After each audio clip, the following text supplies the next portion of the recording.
Assalamualaikum warahmatullahi wabarakatuh. Alhamdulillah sahabat-sahabatku semuanya, dimanapun Anda berada, yang senantiasa mencari keberkahan Allah Subhanahu wa Ta'ala melalui dari kekasihnya baginda Nabi Muhammad Sallallahu Alaihi Wasallam. Alhamdulillah, kita berjalannya waktu, kita mengenal dari kepribadian dan akhlaknya baginda Rasulullah SAW. Dan tentunya jika kalian belum mendengar, silahkan dengarkan video saya sebelum-sebelumnya. Yang tentunya saat ini kita sudah masuk dalam tahap pengenalan dari Sirah Nabawi, yaitu sejarah dari uh, kehidupan Rasulullah SAW, yang tentunya sejarah ini ditulis tidak lain menunjukkan dari kepribadian akhlak baginda Nabi Muhammad SAW. Alhamdulillah sekarang kita sudah masuk kurang lebih di dalam dakwah yang tentunya secara terang-terangan. Kemarin kita sudah membahas kurang lebih tentang penyeruan Rasulullah Shallallahu Alaihi Wasallam yang telah turunnya ayat Al-Quran untuk menyampaikan secara terang-terangan. Yang tentunya ayat di dalam surat Asy-Syu'ara, "Wa'anzir ashirataka aqrabin," dan berilah peringatan kepada kerabat-kerabatmu yang dekat. Di sini kita ketahui, di sini sangat-sangat menekan bahwa dakwah yang dilakukan oleh Rasulullah SAW sebelumnya, yaitu dengan sembunyi-sembunyi yang kurang lebih lamanya tiga tahun secara kucing-kucingan dari orang-orang terdekatnya yang sekiranya memang betul-betul dia bisa menerima dari kebaikan, dan orang kerabat-kerabat Rasulullah SAW yang tentunya dia membenarkan dari apa yang dimiliki oleh Rasulullah SAW. Itulah yang dikunjungi Rasulullah dan didakwahkan hal tersebut. Dan kemarin juga kita membahas apakah di masa awal mulanya Islam itu mendirikan sholat, tentunya hal di dalam kewajiban itu masih banyak pandangan dan pendapat. Namun di masa Islam sebagaimana disebutkan di dalam sebuah ayat, "Wasabbih bihamdi rabbika bil asyi wal ibkar." Yang kurang lebihnya, bertasbihlah seraya memuji dari Rabbmu pada waktu pagi maupun petang. Dari sini bahwasanya mereka melakukan sholat di kala terbitnya matahari dan di kala tenggelamnya matahari.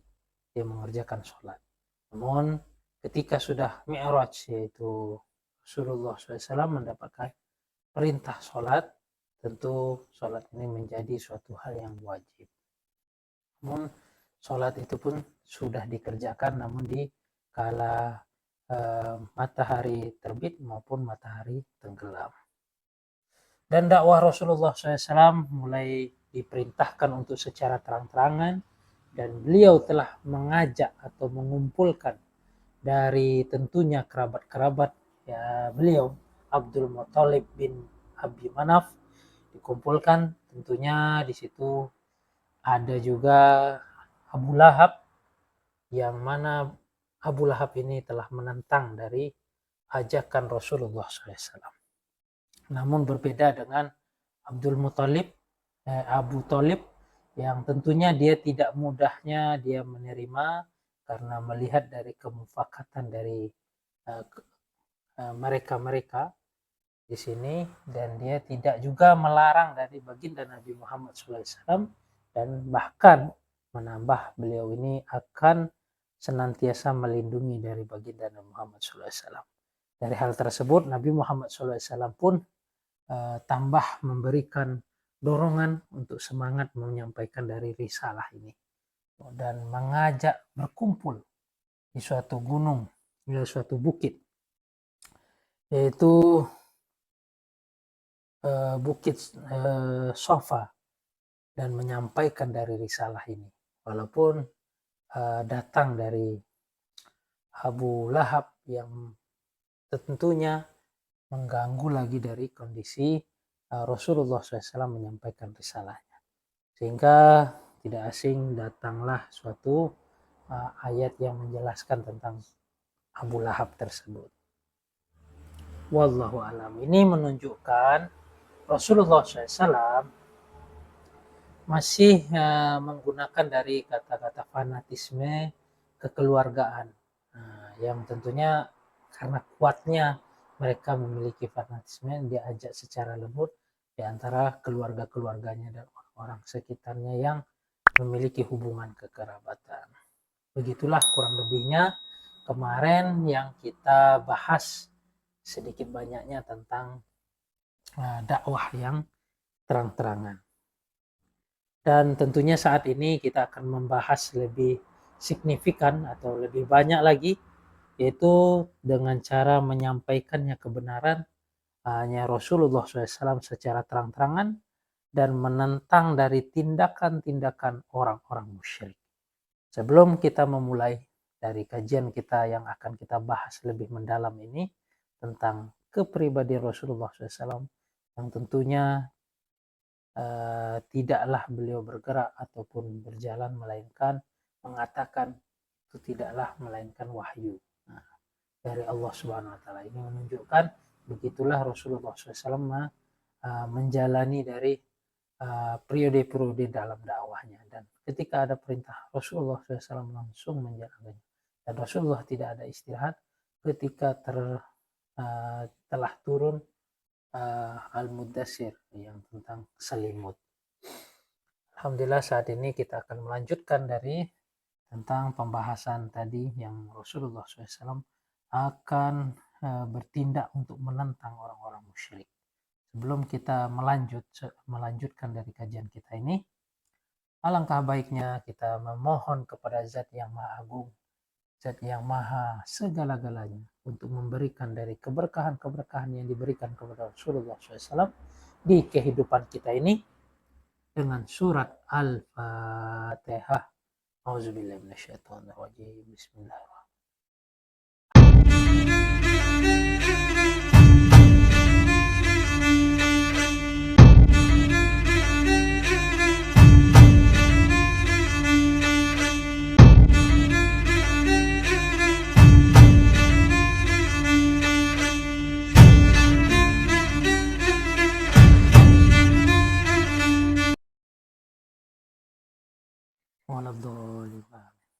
Alhamdulillah kita akan melanjutkan dari tentang penyampaian atas kebenaran yang tentunya disampaikan secara terang-terangan dan menentang dari tindakan-tindakan orang-orang musyrik.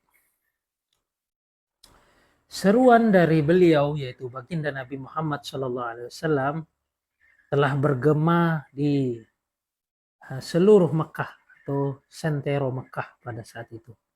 Hingga kemudian telah turun ayat fasda bima tu'maru wa a'rid anil musyrikin. Maka sampaikanlah olehmu secara terang-terangan segala apa yang diperintahkan kepadamu, dan berpalinglah dari orang-orang yang musyrik, dalam surat Quran Al-Hijr ayat ke-94. Maka Rasulullah SAW dengan turunnya ayat ini langsung bangkit dan menyerang berbagai dari hurufat-hurufat atau kebohongan-kebohongan dari kesyirikan tersebut, dan menyebutkan dari kedudukan berhala dan hakikatnya yang sama sekali tidak memiliki kelebihan ataupun sifat, memiliki dari nilai. Ketidakberdayaannya berhala-berhala itu pun beliau gambarkan dengan beberapa contoh untuk perumpamaan, disertai dengan penjelasan bahwa siapa yang telah menyembah dari berhala itu dari patung tersebut, dan menjadikannya sebagai wasilah atau sebagai bahwasanya dia berhubungan kepada Allah. Di antara dia itu adalah Allah ataupun perantaranya. Berada dalam suatu hal yang tidak benar atau kesesatan yang nyata. Maka Mekah berpijar dengan api kemarahan. Nah, pada mendengar hal demikian, maka suasana di Mekah pun menjadi tentunya marah dan bergejolak dengan keanehan dan pengingkaran. Tak kala mereka mendengar dari suara yang telah memperlihatkan dari kesesatan-kesesatan yang dilakukan oleh orang-orang musyrik tentunya pada para penyembah berhala. Suara itu seakan-akan bagaikan petir yang telah membelah awan, berkilau dan menggelegar dan mengguncang udara yang tadinya tentunya tidak ada seperti itu, yaitu tenang saja. Orang-orang Quraisy pun mendengar dari hal ini bangkit untuk mengharapkan dari revolusi ataupun mengharapkan dari berhentinya apa yang disebut-sebut oleh baginda Nabi Muhammad SAW. Yang tentunya hal tersebut juga datang secara tidak terduga bagi mereka. Ya, dan mereka telah dikhawatirkan akan rusaknya dari tradisi warisan yang telah mereka terima. Mereka pun bangkit karena menyadari bahwa makna iman yang beliau serukan adalah penafian atas terhadap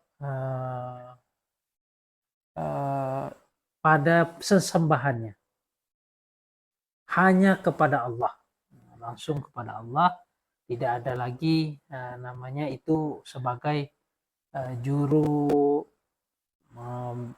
menghadap kepada Allah. Wallahu alam, pokoknya mereka merasa patung tersebut tidak ada kaitan lagi kepada Allah, karena betul-betul ditolak dengan pandangan tersebut dan dia tidak bisa berbuat apa-apa. Bahkan makna iman kepada risalah dan pada hari akhir yang dibawa oleh Rasulullah SAW adalah suatu hal yang diperintahkan untuk ketundukan dan kepasrahan hanya secara total kepada yang dibawa oleh Rasulullah SAW. Sehingga mereka tidak lagi mempunyai pilihan terhadap diri dan harta mereka, karena sudah diatur sedemikian rupa jika dari ajakan baginda Nabi Muhammad Sallallahu Alaihi Wasallam ini.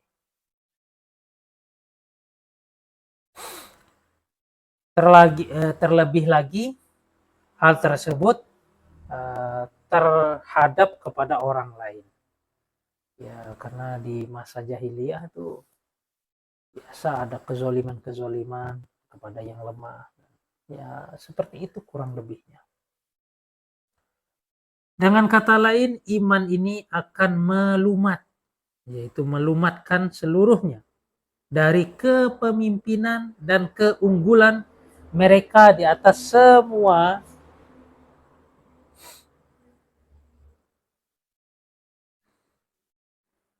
bangsa dari bangsa Arab. Yang sebelumnya itu juga menggunakan tentang agama. Dengan kata lain, mereka harus menetapkan keridoan sesuai dengan keridoan yang diridhoi oleh Allah. Tentunya yang dibawa risalahnya oleh Rasulnya, yaitu baginda Nabi Muhammad SAW. Harus untuk menghentikan dari berbagai bentuk kezaliman yang sebelumnya hal tersebut biasa mereka lakukan untuk menindas dari orang-orang yang lemah. atau orang-orang awam di dalam hal-hal dari kekuatan.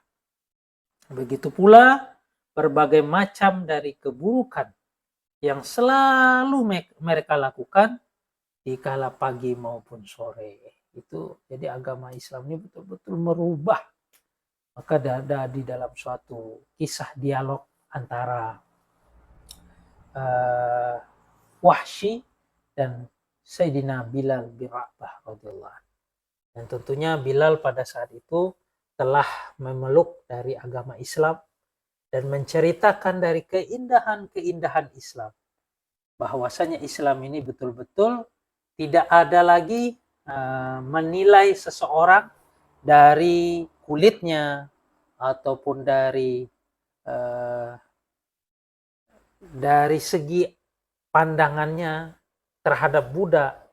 Dan tentunya dengan hal tersebut Wahsy yang mendengar hal tersebut dia menolak, karena bagi Wahsy dia melihat dari suatu hal kejadian dan pengalaman bahwasanya kemuliaan seseorang tersebut karena dia merdeka dan orang bisa menghargai dan menghormati dia. Namun Bilal bin Rabah mengatakan tidak demikian. Islam indah. Ia tidak membedakan antara dia budak, dia orang kulit hitam, dia bagi dia ini seorang budak yang merdeka, tidak dipisah-pisahkan.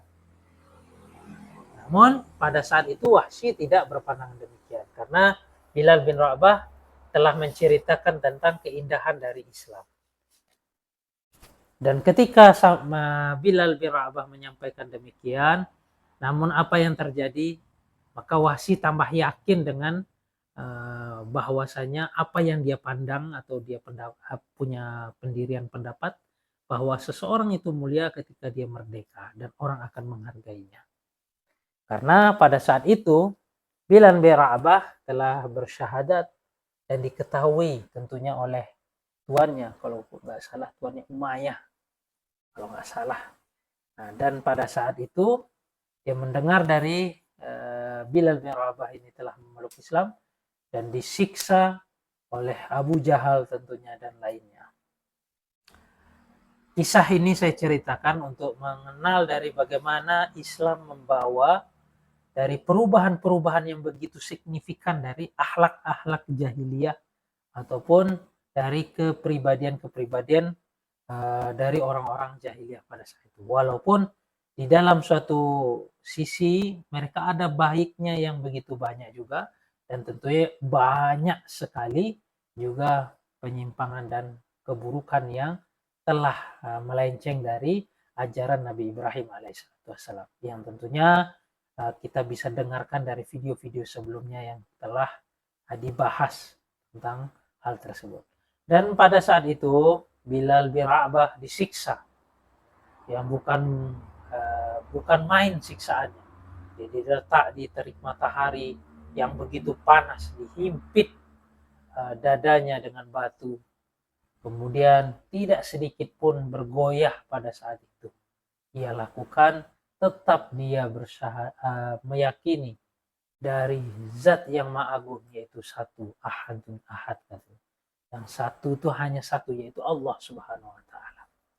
Dengan hal demikian kesabaran Bilal pun telah dimerdekakan atau dibeli oleh Sayyidina Abu Bakar As-Siddiq, menebus dari Bilal bin Rabah.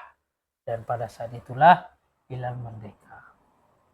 Namun pada saat itu Wahsy juga merasa suatu hal yang luar biasa dia rasakan, bahwa Bilal ini sudah merdeka, walaupun mengalami suatu hal penyiksaan dan lain-lain sebagainya.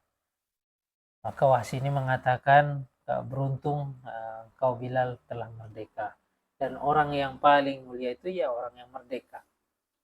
Pada saat berjalannya waktu, Wahsy ini telah mendapatkan suatu tawaran kemerdekaan dari tuannya, yaitu dari Hindun, jika dia bisa membunuh dari pamannya Rasulullah SAW, yaitu Sayyidina Hamzah. bin Abdul Muthalib dibunuh. Ketika terbunuh di perang Uhud kalau tidak salah, dan dia betul-betul dimerdekakan. Dan kita bisa melihat dari cerita saya ini, sejarah bahwasanya saat itu sangat bangga Wahsy telah merdeka. Dan dia telah diberikan emas perhiasan yang begitu banyak. Dan dia diberikan beberapa dinar. Sehingga dia ingin melamar dari seorang wanita, budak juga, yang dia sukai, yang dia cintai. Namun ternyata budak wanita tersebut tidak menyetujui lagi dengan sikap Wahsy.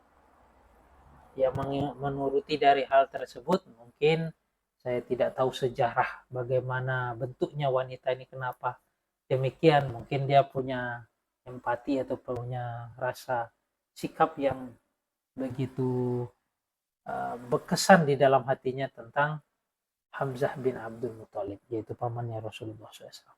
Maka pada saat itu Wahsy dengan bangganya dia telah memiliki harta, perhiasan, dan dia duduk di masa jahiliyah itu ada namanya rumah duduk permusyawarahan yang biasa dilakukan oleh pemuka-pemuka Quraisy ataupun orang-orang yang memiliki pandangan terpandang di dalam kalangan mereka. Termasuk duduk di sana adalah Abu Sufyan, Abu Jahal, dan lain-lain sebagainya. Maka pada saat itu Wahsy sudah merdeka. Dan dia merasa bahwasanya kemerdekaan itu, itulah yang puncak dari sebenarnya kebahagiaan bagi dia yang telah jatuh di dalam dunia perbudakan pada saat itu. Maka Wahsy dengan bangganya masuk di dalam dengan kerumunan para pemuka-pemuka tersebut dan mengambil satu sisi tempat duduk yang tidak ada yang duduk di sana. Tentunya dia mengisi dari tempat yang kosong tersebut. Dan pada saat itu Wahsy dilihat seluruh orang-orang Quraisy pada saat itu menatap dengan pandangan yang hina tentunya, karena dia memandang bahwasanya merdeka adalah dari hal yang betul-betul yang kunci kebahagiaan dia, atau betul orang yang merdeka itu yang senang. Ternyata dia merdeka pun masih dipandang hina oleh orang-orang jahiliyah pada saat itu. Bahkan saat itu dia duduk dengan tenang, mulailah dari beberapa kepala Quraisy pun menyindir, bahkan menghina, mengolok bahwasanya dia itu bekas budak, tidak ada harganya untuk duduk bersama mereka bermusyawarah, apalagi memikirkan tentang Muhammad, tidak setara. Pokoknya mereka masih berpandangan sebagaimana jahiliyah, karena dalam agama Islam itu telah terhapus dan bagaimana yang dijelaskan oleh Bilal bin Rabah. Wallahu a'lam. Begitulah kurang lebih ceritanya. Dan sehingga Wahsy itu merasa terhina lagi. Belum juga rasanya dia menemukan kebahagiaan. Dan dalam sejarah beberapa waktu kemudian Wahsy ini telah memeluk Islam juga. Hanya saja Rasulullah SAW tidak mau memandangnya karena rasa kesedihan yang begitu mendalam karena dilakukan oleh Wahsy kepada pamannya. Wallahu a'lam. Di sini kisah yang saya ceritakan bisa kita petik bagaimana perubahan-perubahan yang Rasulullah SAW lakukan, itu memberikan suatu dorongan akhlak yang mulia, kepribadian yang mulia. Tidak ada lagi perbedaan antara sahabat Bilal bin Rabah kepada sahabat-sahabat lain, karena semua memandang dari pandangan takwa dan keimanan dan kebaikan-kebaikan yang mendorong mereka untuk lebih-lebih takwa kepada Allah Subhanahu wa taala. Wallahu a'lam. Demikianlah kurang lebih kisahnya. Kenapa terjadilah hal demikian yang mereka merasa terusik karena sudah biasa melakukan kezaliman, melakukan pandangan-pandangan yang demikian rupa bentuknya. Walaupun orang tersebut sudah merdeka, kita bisa lihat dia tetap memandang melecehkan, hina, apalagi dia dari kulit yang hitam. Wallahu alam, demikian kurang lebihnya. Kita lanjutkan.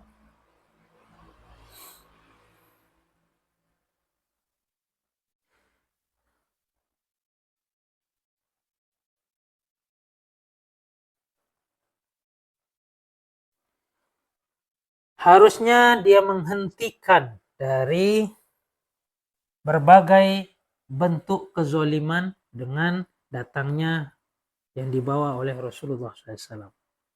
Dan tentunya sebelum-sebelumnya mereka telah melakukan penindasan tersebut. Mereka pun menangkap dari makna seperti hal tersebut. Karena jiwa mereka tidak bisa untuk menerima dari kedudukan yang hina. Mereka tidak bisa dihinakan, menghinakan. Yang tidak mencerminkan dari kehormatan maupun suatu kebaikan. Bahkan manusia itu hendaknya berbuat maksiat yang terus dan terus. Al-Qiyamah. Ini dalam Al-Quran. Dari Al-Qiyamah. Bahkan mereka menyadari semua ini, semua itu, tapi apa yang bisa mereka perbuat untuk menghadapi dari orang yang betul-betul sudah mendapatkan kepercayaan orang-orang, dan orang pun menyatakan bahwasanya beliau betul-betul jujur.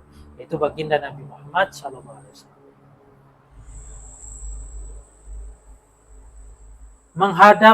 Menghadapi dari gambaran-gambaran tertinggi dari nilai kemanusiaan yang dibawa oleh Rasulullah SAW dan akhlak yang dibina menjadi akhlak yang mulia. Sepanjang sejarah nenek moyang dan perjalanan berbagai kaum, mereka tidak pernah yang mengetahui bandingan yang seperti itu. Apa yang hendak mereka lakukan, mereka benar-benar dalam kebingungan dan mereka betul-betul layak dikatakan menjadi orang yang kebingungan pada saat itu. Dan Quraisy pun, orang-orang Quraisy pada saat itu mengirim utusan kepada Abu Thalib. Karena sebelumnya kita telah mendengar bahwasanya Abu Thalib dia tidaklah lari dari agamanya, dia mengikuti dari mereka orang-orang Quraisy yang telah mereka mufakati, dan mereka pun tidak menolak atau tidak melarang dari baginda Muhammad, bahkan tentunya beliau pun melindungi dari baginda Muhammad. Sehingga orang-orang Quraisy pun mengirim utusan untuk mendatangi Abu Thalib. Setelah mereka menguras dari segala pikiran, tidak ada jalan lain untuk jalan keluarnya bagi mereka kecuali mereka untuk mendatangi dari paman beliau, yaitu Abu Thalib. Mereka meminta kepadanya agar menghentikan segala apapun yang telah dilakukan oleh anak saudaranya. Untuk menguatkan dari permintaan itu, mereka telah menggunakan selubung, yaitu selubung dari nenek moyang dan hakikatnya, dengan berkata adanya ajakan untuk meninggalkan dari sesembahan mereka yang pernyataan bahwa sesembahan itu tidak bisa memberi manfaat dan tidak pula bisa berbuat dari apa-apa. Itu semboyan yang mereka bawa. Jadi mereka menghadap kepada Abu Thalib dengan musyawarah bersama, memikirkan bagaimana untuk menghentikan dari baginda Nabi Muhammad SAW yang telah meresahkan mereka dan telah mengatakan dengan secara terang-terangan, walaupun itu terang-terangan masih mengundang dari kerabat ataupun orang-orang dekatnya, dan namun caranya mengumpulkan mereka. Nah, itu yang disebut dengan terang. Dahulunya dari rumah ke rumah, dari orang ke orang, dengan secara tersembunyi-sembunyi, sebagaimana kucing-kucingan, masih seperti itu. Sekarang dakwahnya secara terang-terangan. Dia membuat orang-orang Quraisy ini pun kebingungan atas hal yang dilakukan oleh baginda Nabi Muhammad SAW. Sehingga mereka telah mengirim utusan kepada Abu Thalib. Dan mereka telah mengatakan bahwasanya ini adalah merupakan pembodohan dan penyesatan terhadap nenek moyang mereka. Yang sejak dahulu mereka sudah berada pada agama yang benar ini, yaitu agama ini, pada agama nenek moyangnya. Mereka merasa mendapatkan jalan ini. Oleh karena itu mereka langsung untuk melaksanakannya. Kurang lebih demikian. Kita sudah mendengar bagaimana kisah-kisah sebelumnya mereka tuh banyak berdagang, barter, bertukar beli, jual beli. Namun mereka juga bertukar beli dalam suatu tradisi yang mereka lihat di tempat mereka kunjungi. Wallahu a'lam. Begitulah kurang lebihnya. Dan mereka merasa itu dari apa yang dilakukan oleh Nabi Ibrahim alaihissalam. Ibnu Ishaq menuturkan beberapa dari pemuka Quraisy pergi ke tempat Abu Thalib lalu berkata, "Wahai Abu Thalib, sesungguhnya anak saudaramu telah mencaci maki sesembahan kami, mencela dari agama kami, membodohi dari harapan-harapan kami, dan menyesatkan dari nenek moyang kami. Engkau boleh mencegahnya agar tidak mengganggu dari kami, atau biarkan antara dia dan kami. Toh engkau juga seperti kami." Itu maksudnya ya engkau ya dari kami juga. Marilah kita menentang menentangnya sehingga kita bisa untuk mencegah dari dirinya. Dengan perkataan yang halus dan penolakan yang lembut, Abu Thalib pun menolak permintaan mereka. Maka mereka pun pulang dengan tangan hampa sehingga Rasulullah SAW senantiasa melanjutkan dari dakwah mereka. Dakwah dari Rasulullah SAW. Dan menempatkan agama Allah dan menyerukan kepada mereka. Karena ada juga kisah menceritakan bagaimana Abu Thalib juga memohon karena banyaknya pengaduan-pengaduan. Namun Rasulullah SAW tidak akan berhenti dari risalah dakwah tersebut. Alhamdulillah, kurang lebihnya kita sudah mengenal dari kisah bagaimana dakwahnya Rasulullah SAW yang telah terang-terangan, dan sedikit kisah tentang Bilal bin Rabah itu bisa menggambarkan kondisi bagaimana pada saat itu orang-orang Quraisy itu sudah menganggap suatu hal kebiasaan dari suatu kezoliman, dan bahkan mereka merasa hal tersebut sudah menjadi bagian dari agama nenek moyang mereka yang turun-temurun. Namun Rasulullah SAW dengan datangnya agama yang dibawa oleh Rasulullah SAW, yaitu rahmatan lil alamin, tentunya bisa kita petik dari kisah Sayyidina Abu Bakar bin Sayyidina Bilal bin Rabah bersama Wahsy. Dari hal tersebut tentu Islam sangat banyak merubah dari hal-hal yang ada pada zaman jahiliyah yang dilakukan. Dan tentu Rasulullah SAW pun tidak ada yang menolak bahwa Rasulullah betul-betul orang yang jujur. Alhamdulillah, mungkin sampai di sini kita akan menjelaskan dari dakwahnya Rasulullah secara terang-terangan. Di kemudian hari, di video berikutnya mungkin kita akan menjelaskan tentang membuatnya kesepakatan dalam bersama melarang dari orang-orang yang menunaikan haji untuk mendengarkan ajakan dan dakwah dari Rasulullah SAW. Alhamdulillah, jika kalian merasa video saya ini bermanfaat, silahkan kalian share sebanyak-banyaknya, dan jangan lupa dukung video saya dengan like. Jika kalian berharap untuk mendapatkan notifikasi, silahkan tekan subscribe. Wabillahi taufiq wal hidayah. Assalamualaikum warahmatullahi wabarakatuh.